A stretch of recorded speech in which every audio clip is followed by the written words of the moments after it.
사람들에게는 살아가는 동안에 피할 것이 있고 또 따를 것이 있습니다. 물론 이제 아직은 의혹일 뿐이지만 이제 검찰총장의 혼외자식 문제가 우리 사회에서 크게 논란이 되고 있습니다. 혼외자식이라는 것은 피할 것이지 우리가 따를 것은 아닙니다. 지위가 높은 사람이나 지위가 낮은 사람이나 피할 것이 있고 따를 것이 있고 또 피할 것과 따를 것으로 인해서 늘 시험과 유혹을 맞게 마련입니다. 그것은 이제 그리스도인들에게도 마찬가지입니다. 그리스도인들에게도 따를 것이 있는가 하면 피할 것이 있습니다. 우리가 잘 알고 있는 유명한 성경 말씀이 있습니다. 로마서 7장 22절과 23절입니다. 내 속사람으로는 하나님의 법을 즐거워하되 내 지체 속에서 한 다른 법이 내 마음의 법과 싸워 내 지체 속에 있는 죄의 법으로 나를 사로잡는 것을 보는도다.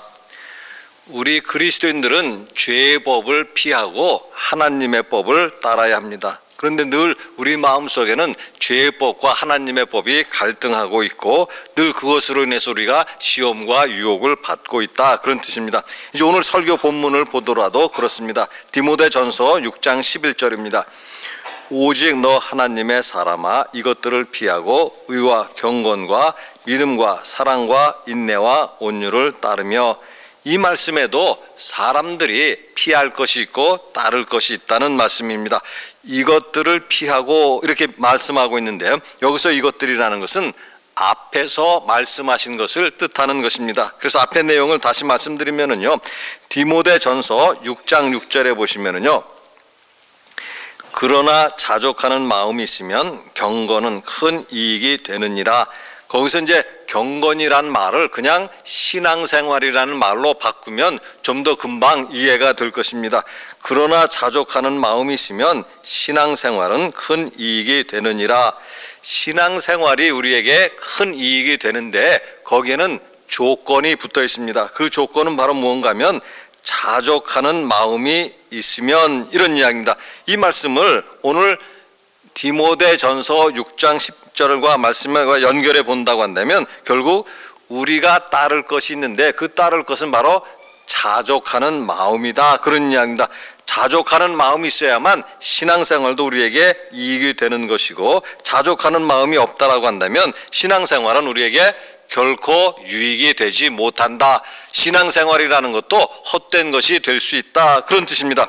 그러면 이제 자족하는 마음이 없다는 것은 무슨 뜻인가 하면은요, 우리가 알고 있는 것처럼 우리 가운데 탐심이 있다라는 것입니다. 특별히 이제 무엇에 관한 탐심인가 하면은요, 디모데전서 6장 10절 보시면은요, 돈을 사랑함이 일만하게 뿌리가 되나니 이것을 탐내는 자들은 미혹을 받아 믿음에서 떠나 많은 근심으로써 자기를 찔렀도다. 돈을 사랑하는 탐심이 있다, 재물을 사랑하는 탐심이 있다, 그런 뜻입니다. 그것을 따르게 되면 결국 우리는 믿음에서 떠나게 된다, 그런 뜻입니다. 이 말씀에 대한 좋은 예가 바로 성경 자체에 있습니다. 성경에서 이제 좋은 예를 우리에게 제공해 주는데요, 마태복음 19장에 보면 부자 청년의 이야기가 있습니다. 이 부자 청년이 예수님께 와서 질문을 합니다. 내가 무슨 선한 일을 해야만 영생을 얻을 수 있겠습니까? 그렇게 질문을 합니다. 그 질문에 대해서 예수님은 10계명을 들어서 말씀을 하고 있습니다. 특별히 이제 10계명 가운데도요, 사람에 관한 부분인데요, 살인하지 말라, 또 간음하지 말라, 도둑질하지 말라, 이런 말씀들을 합니다.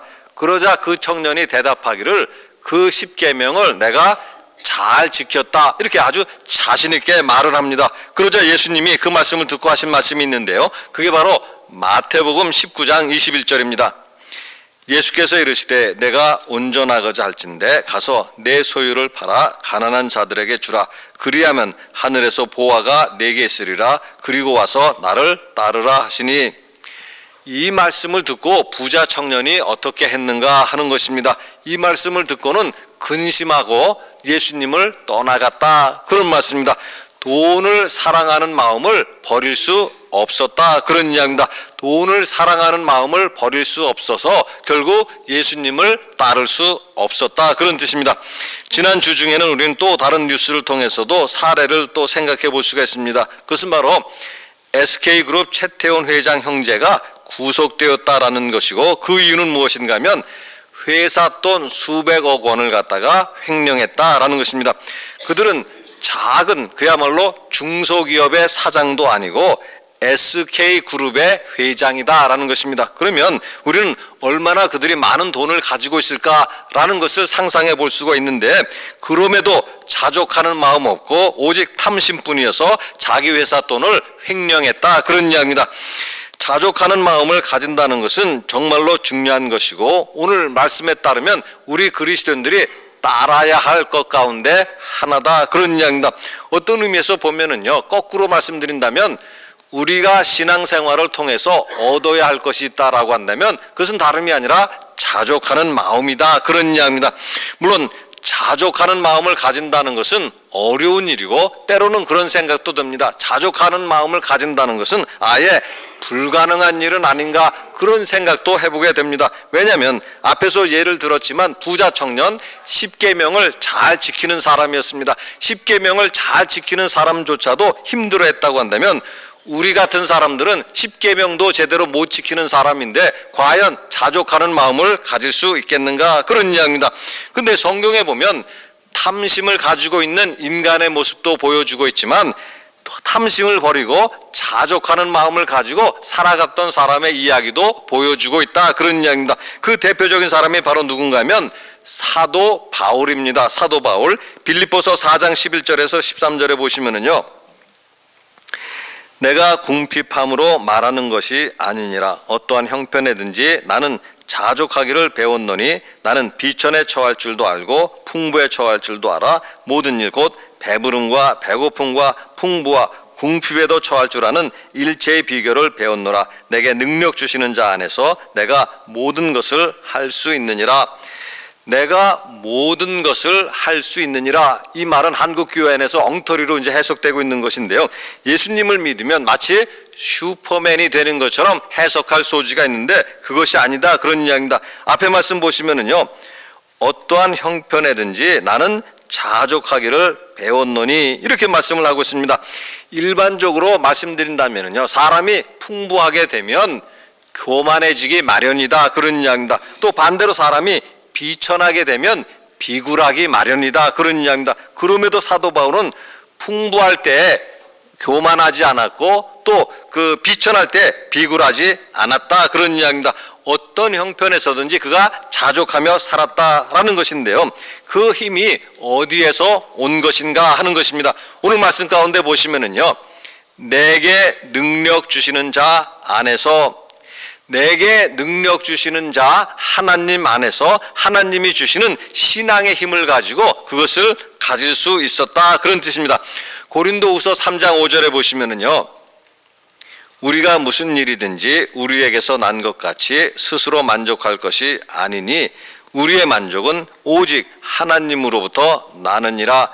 자족하는 마음도 하나님이 주신 것이다. 따라서 우리가 신앙생활을 통해서 얻을 수 있는 큰 유익이 무엇인가 하면 다름이 아니라 탐심을 버리고 자족하는 마음을 가지고 살아갈 수 있는 것이다, 그런 뜻입니다. 그러면서 이제 오늘 이제 12절 말씀 보시면은요, 믿음의 선한 싸움을 싸우라, 영생을 취하라. 이를 위하여 내가 부르심을 받았고 많은 증인 앞에서 선한 증언을 하였도다. 사도 바울이 말씀하는 믿음의 생활은 무엇인가 하면 그것 자체가 일종의 싸움이다 하는 것을 우리에게 말씀을 해주고 있습니다. 오늘 우리는 그리스도인이기 때문에 하나님의 법과 죄의 법 가운데 싸우면서 살아가야 합니다. 그리스도인이기 때문에 피할 것과 따를 것 사이에서 싸우며 살아간다, 그런 이야기입니다. 로마서 8장 5절과 6절에 보시면은요, 육신을 따르는 자는 육신의 일을, 영을 따르는 자는 영의 일을 생각하나니 육신의 생각은 사망이요 영의 생각은 생명과 평안이니라. 세상 사람들이라면 죄법과 하나님법 사이에서 싸울 이유가 없다. 오직 그들은 죄법만을 알고 있기 때문이다, 그런 이야기입니다.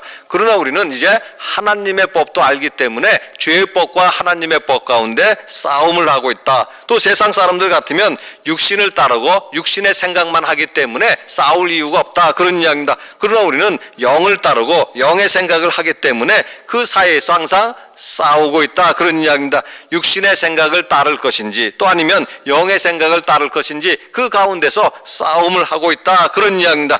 그런데 이제 오늘 14절 말씀 보시면은요, 우리 주 예수 그리스도께서 나타나실 때까지 흠도 없고 책망받을 것도 없이 이 명령을 지키라. 거기서 이 명령을 지키라라고 할 때 그 명령은요, 앞에 있는 말씀 믿음의 선한 싸움을 싸우라는 그 명령을 말씀을 하는 것입니다. 그런데 앞에 있는 말씀이 뭔가 하면 우리 주 예수 그리스도께서 나타나실 때까지, 이런 이야기입니다.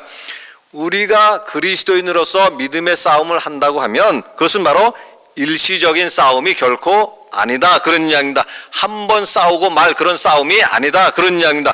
예수님께서 나타나실 때까지, 즉 예수님이 다시 오실 때까지, 즉 우리가 평생에 걸쳐서 싸워야 할 문제다 하는 것을 우리에게 말씀을 해주고 있습니다. 평생 믿음의 선한 싸움을 싸우고 그래야만 결국 우리가 흠이 없고 책망받을 것이 없는 하나님의 사람이 될 수 있다, 그런 이야기입니다. 믿음의 싸움 한 번 하고 거기에서 승리했다고 해서 흠없고 책망받을 것 없는 그런 하나님 사람 되는 것 결코 아닙니다. 흠이 없고 책망받을 것이 없다는 것은 어떤 의미에서 온전한 사람이 된다라는 것인데 그것이 결코 한 번에 이루어질 문제가 아니다, 그런 이야기입니다. 마태복음 5장 48절에도 보시면은요, 그러므로 하늘에 계신 너희 아버지의 온전하심과 같이 너희도 온전하라. 너희가 온전하라고 말씀하셨지만 한 번 예수님 믿겠다고 해서 회개 한 번 했다고 해서 결코 되어지는 일이 아니다, 그런 이야기입니다. 평생에 걸쳐서 우리가 싸우면서 이루어 가야 할 문제다, 그런 뜻입니다. 그래서 이제 디모데후서 4장 7절에 보시면은요, 나는 선한 싸움을 싸우고 나의 달려갈 길을 마치고 믿음을 지켰으니, 사도 바울은 자신의 평생에 걸친 삶을 어떻게 정의하는가 하면 평생 선한 싸움을 싸웠다, 그런 뜻입니다. 평생 자기가 살아온 길은 믿음을 지키기 위해서 싸워온 길이다, 그렇게 말씀을 하고 있습니다. 물론 우리는 때로는 죄의 법을 따르기도 하고 육신에 속한 생각을 여전히 따르기도 합니다. 그래서 자신을 보면서 때때로 우리는 낙심하기도 하고 절망하기도 합니다. 그럼에도 성경은 우리에게 낙심할 이유가 없다는 것을 말씀을 하고 있습니다. 그 이유 가운데 하나는 무엇인가 하면 그 싸움에서 이기는 것은 우리의 능력이 아니기 때문이다, 그런 뜻입니다. 앞에서 드린 말씀 다시 한번 읽어드리면요, 내게 능력 주시는 자 안에서 우리는 하나님 안에서 하나님 주시는 능력을 가지고 싸우는 것입니다. 그러면서 그 능력을 주시는 하나님이 어떤 분이신가 라고 한다면요, 마지막으로 오늘 디모데전서 6장 15절 보시면요, 기약이 이르면 하나님의 그의 나타나심을 보이시리니 하나님은 복되시고 유일하신 주권자이시며 만왕의 왕이시며 만주의 주이시요. 우리와 함께 하시고 우리에게 능력을 주시는 하나님은 어떤 분이신가 하면 만왕의 왕이시고 만주의 주이시다. 그런 하나님이 우리를 도우신다면 우리가 이기지 못할 싸움이 어디에 있겠는가 하는 것입니다. 만왕의 왕이시며 만주의 주이신 하나님이 우리의 편이라고 한다면 누가 싸워서 우리를 이길 수 있겠는가 하는 것입니다. 그러므로 믿음의 싸움에서 반드시 이길 것을 확신하고 하나님이 주신 영원한 그런 생명을 소망하면서 믿음 생활하는 우리의 모습이 되어야 할 것임을 오늘 말씀 우리에게 가르쳐 주시고 있습니다. 같이 기도하시겠습니다. 사랑의 하나님 은혜를 감사를 드립니다.